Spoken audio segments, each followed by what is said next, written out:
Hey everybody, my name is Scott. I'm with the Arizona Hot Tub Factory and they call me the Spa Man. A couple years ago I did a video on how to convert from 110 to 220 or from 220 to 110. Well, today I'm going to kind of clear up a couple things that I was asked in the comments about how to do this.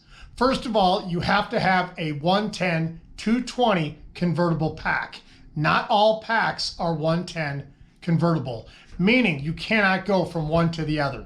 Now, when you are converting from 110 to 220, the only thing you're really changing is how fast it's going to heat up. You are not changing how well the motors are going to work, the motor performance, or how hard the pressure is going to be. So let me give you a couple more details. What happens is, like, I'm going to be working with a BalBoa VS Pack.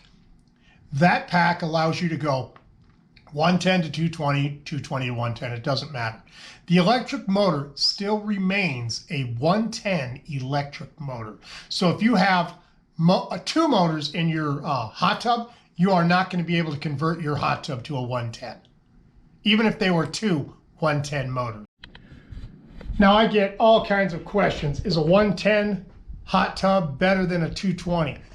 They're not better, they're just different. Meaning, a 110 hot tub will have one motor. It'll have, in the hot tub, it might have 15 to 20 jets.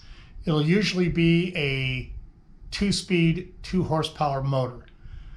Does that make it less performance? Not really. You're still moving the same volume of water with the pump and motor.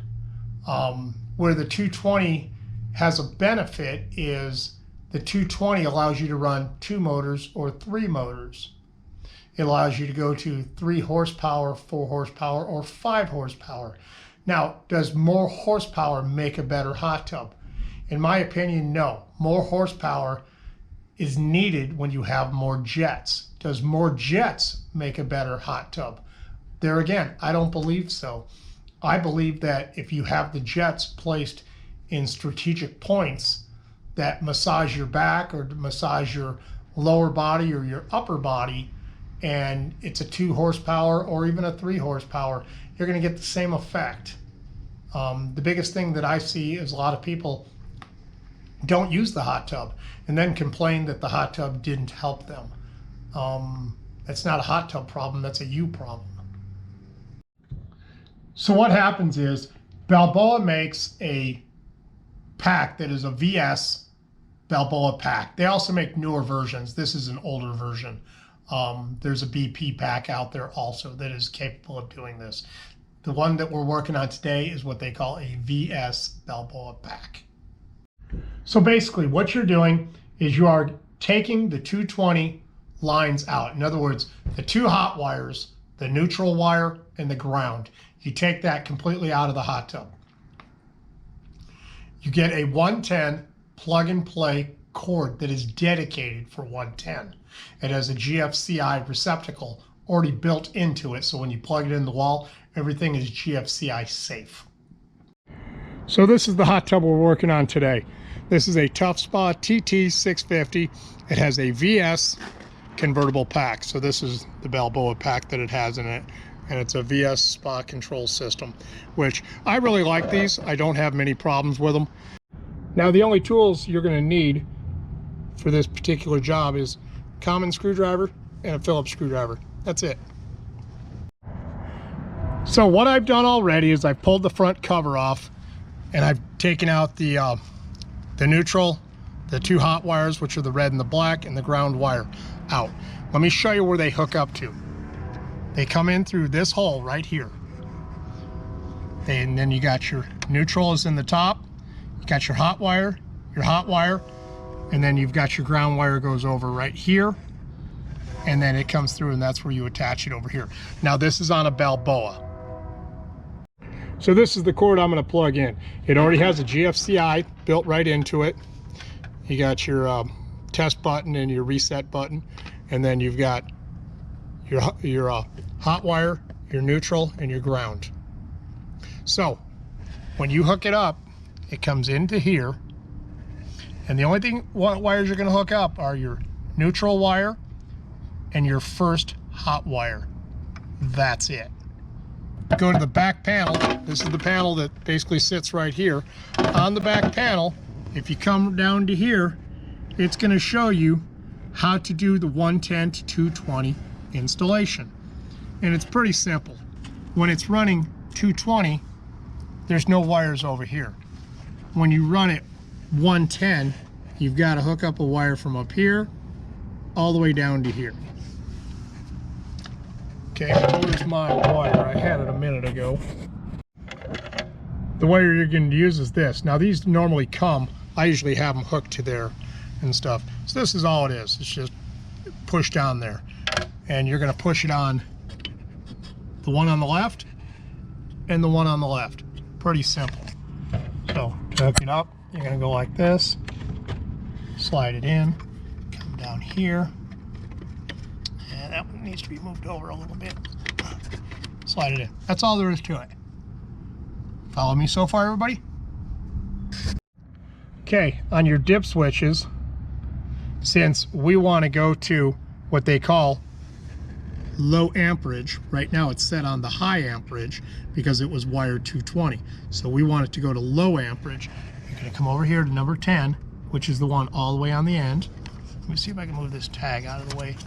Okay, you're going to come all the way over here to the one all the way over on the end, and you're just going to move number 10, which is the last one on this board. You're going to push that one up. So what you're going to do is open this up right here. You're going to feed your wires through, just like so. Once you got the wires in there, take your, I use a screwdriver. Tighten it up so that it pinches down on that so it doesn't move. Just like that. Okay. Move the camera over a little bit. Take your ground, pull your ground wire out. And like I said, there's a hole right over here that goes right through the hole. That. Sometimes I have a hard time getting. So the wire comes through that. Ah, come on. It's going to go through that hole. Come back this way a little bit. You can see where it's poking out right here. Once it pokes out right there, you're just going to tighten that down. Now, I try to do the ground first. I don't always do the ground first, but I always try to do things a certain way. Okay, next we're going to move the camera over just a little bit. Come out a little bit. You're going to take the white wire. White wire goes in the top. And these are all done according to color, so you can see it real easy.